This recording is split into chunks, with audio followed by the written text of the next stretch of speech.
Today we're going to talk about Excel 2010's Ribbon. The Ribbon is the tool in Excel that you use to pretty much gain access to all their commands. For some of you who are new to Excel, you're pretty lucky because you're going to be learning this interface for the first time, and it'll really make a lot of sense, I think. For those of you who are used to Excel 2003 and before and the menus, it'll take a little bit to get used to. The main thing is where things are. But once you do, I think you'll really like it. It's a really rich interface. So the first thing let's look at is, you see the top of the screen, we have what are called the ribbon tabs going across the screen. We have a Home tab, an Insert tab, Page Layout, Formulas, Data, Review, and View. So let's go back to the Home tab. And once you click on a tab, you get its ribbon. And the ribbon contains commands, multiple commands when they have a drop down, other options, drop down boxes for fonts. You'll also see that within each ribbon you have these groupings, and this is a clipboard group, and that pretty much contains commands that relate to things you're going to do with clipboard: cut, copy, and paste. Then you have a font grouping that has bold, italic, underline. You can change the font, the name of the font, alignment, number. The groupings are basically a subcategory of the commands. Everything on this ribbon should pretty much pertain to the Ribbon tab. So in the Home tab, you basically have commands Excel thinks that you're going to use most of the time. If we go over to the Insert ribbon, here you have objects you're going to insert into your worksheet. Starting off with pivot tables and tables, which are good tools to use to manipulate and manage data. Then you have some drawing things, pictures, clip art, shapes. Next, you can insert charts, and this is a little bit faster than the Chart Wizard. From one degree, you can actually click right on the column chart or bar chart. It saves us a little step. Then we have spark lines, slicers, again, things you can insert. Page layout is going to have a lot to do with how our worksheet prints. Here's where we'll set our margins, set our page orientation to portrait or landscape. If you go to the Formulas tab, here's where we have a lot of tools to help us deal with formulas when we're making them in our Excel worksheet. Now, half of this ribbon is purely dedicated to the functions of Excel. As many of you know, Excel has hundreds if not thousands of functions to choose for, and so this ribbon makes them a little easier to get to. Instead of going through a wizard and having a couple of clicks, now if I want a date and time function, I just click on it right away, and here's a list of all my functions right here. You also have access to Excel's Name Manager off the ribbon in the Define Names grouping, and some of the formula debugging tools, the tracing precedence and dependence, the watch window, and here's where you also set calculation options to automatic or manual. Next is the Data ribbon, in which we start off with ways to connect and get data from other systems like an Access database, the web, other data sources like a SQL Server, Analysis Services, Microsoft Query. As we go on, we have some other options we might be familiar with. Sort and filter, while they look the same, the sort button looks the same, if I click it, you'll see it's a little bit different, and it's much richer than the older versions of Excel. We'll cover that in a different lesson. Then we have some other data tools, validations, what-if analysis, your goal seek, and scenario manager. Going on to the Review tab, here's where we have things like the spell checker, a thesaurus, where you can add comments to cells. And this one is where you also, on the Review tab, is where you also protect worksheets and workbooks. This doesn't make a lot of sense to me to put it on a Review tab, but again, that's just part of getting used to how the ribbons work. And the last tab we're going to look at is the View tab, and this kind of contains things for how Excel is going to look when we're on it. Grid lines, formula, bar, headings. Here's also where you can go to see macros. Click the macros button and you see where your macros are going to be. So that's it for most of the ribbon tabs. Let's click over to the first one, the File ribbon. Okay, this looks a little different than the ribbon. It operates a little differently too. But here's where you do your file commands, your save as. You can look at your recently used files. One of the things that I've learned about the recently used files is that you have these little push pins. So if you have 50 or 100 files in your recent workbooks list, you can put a push pin in there. That'll move it to the top and it'll kind of keep it at the top. Now, if you push pin 50 things, then you're still going to have that problem. But it's a way you can kind of always keep some recently used files in your recently used workbooks list and keep them at the top. Okay, let's go back to the Home tab. and we're going to talk a little bit more about how the ribbons actually work. It's not too different than toolbars or menus. You click on a command to use it. But some of the other things about the ribbons, right now I'm working with Excel maximized. If I take it to a less than full screen view, let's watch this alignment section right here and see what happens as I shrink up Excel. You see it starts shrinking, and eventually we get down to, there you go. Now the alignment section is gone. I don't see any of those things, but the section's actually still there and it has a drop down. I just like to point this out. If you get used to seeing things a certain way, if Excel is not full screen and you see this, all you have to do is click that drop down arrow and get all your alignment commands.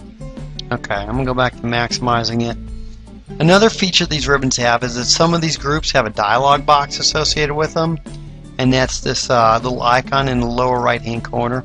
Let's look at the font one, because I think most of us will recognize that. If I click that font dialog box, now the format cells in the font dialog box comes up, and a lot of us who are familiar with Excel will recognize this. This is the old font dialog box where I can change my font, change colors, add strike through, some other effects. I'll go ahead and cancel that. Not every grouping has that. The styles group doesn't have that, but a lot of them do have this little flyaway dialog box. Another thing about the ribbons is that they're, even though we have these default ribbons, there's some more that comes up based on what you're on. In this workbook that we're looking at, I've got a drawing object and a chart.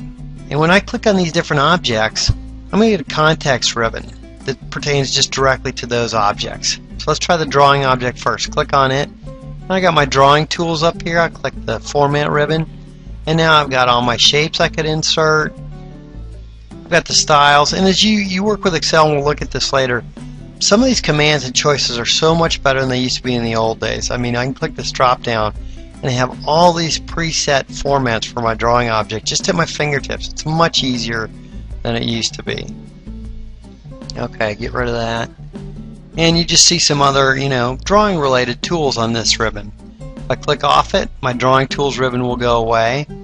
And now I'll click on the chart object. And now here, instead of one, I got 3 ribbons that came up with this chart. Now the first one for the chart is going to be design, and here's where I'll see, I can change my chart type, switch columns and rows, do the layouts, can add a data table if I want.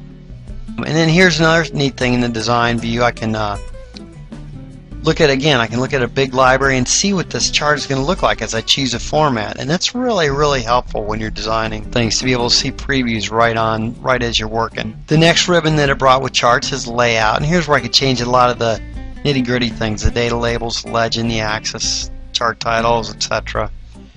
The last ribbon it brought up is format, and this is pretty much the same one as it brought up with the smiley face drawing object, because this chart is actually a drawing object as well, so we get a lot of commands that are basically related to the drawing object. You change the whole look and feel of it. So that's the context sensitive nature of it. Now a couple other things. One negative about the ribbons is they really tend to take up a lot of room on the screen. Well, luckily I found this pretty early on in working with them. You right click in the custom area, you can minimize that ribbon, and that way it'll only come up when you click on the tab. That's pretty similar to how menus work too, which saves you a lot of space on your screen. I'm going to go ahead and show it again as we need to see it. Now, one of the biggest, the ribbon was actually introduced in 2007, and one of the biggest drawbacks and complaints was that it wasn't customizable, and a lot of power users and programmers used to like to make our own menus and toolbars and kind of have them do things that were applicable to our application. In Excel 2007 you couldn't do that. Luckily for us, Microsoft heard the critique and they fixed it.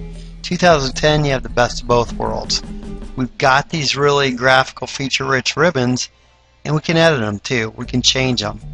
So let's just see how to do that. It's pretty similar to how we used to. If I right click on any ribbon, I can go to customize the ribbon. And now over on the right hand side of the screen I've got all my ribbons, and I can add something to my home tab. And you see, one of the reasons I wanted to point out the groups is you see that the ribbons are actually organized by group.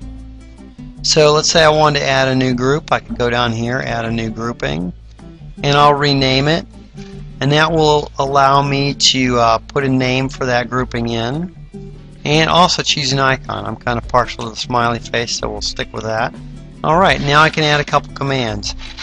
Over on the left hand side of the screen, you see this drop down shows the commands by category. Here's the popular commands.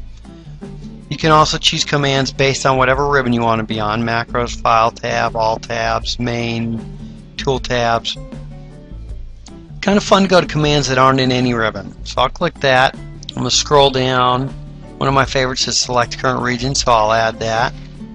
How about speak cells? Add that. And then we'll just add our spell checker to it just for demonstration purposes. And click OK there. And now you see at the end of my home ribbon, I've got a new group, Tom's Favorites. And I've got my 3 menu choices there. If I don't like where that is, I can right click, customize, and I can move that up, or I can just click and drag it to wherever I want it and click OK. And now it's my second group right there. So that's really, really nice. The select current region is pretty useful. It'll select the entire region of cells you're on if you're just on one. But again, being able to customize the ribbons is a really welcome addition in 2010. That about does it for ribbons. In other lessons, we're going to go through a lot of the commands, but for now, I just wanted to get you familiar with how they work and what they do. And again, I think that people who are used to the older version of Excel are going to have a tougher time because we got to learn where things are now, where we were used to where everything is. But once you get used to it, I think you'll find it's a pretty neat interface.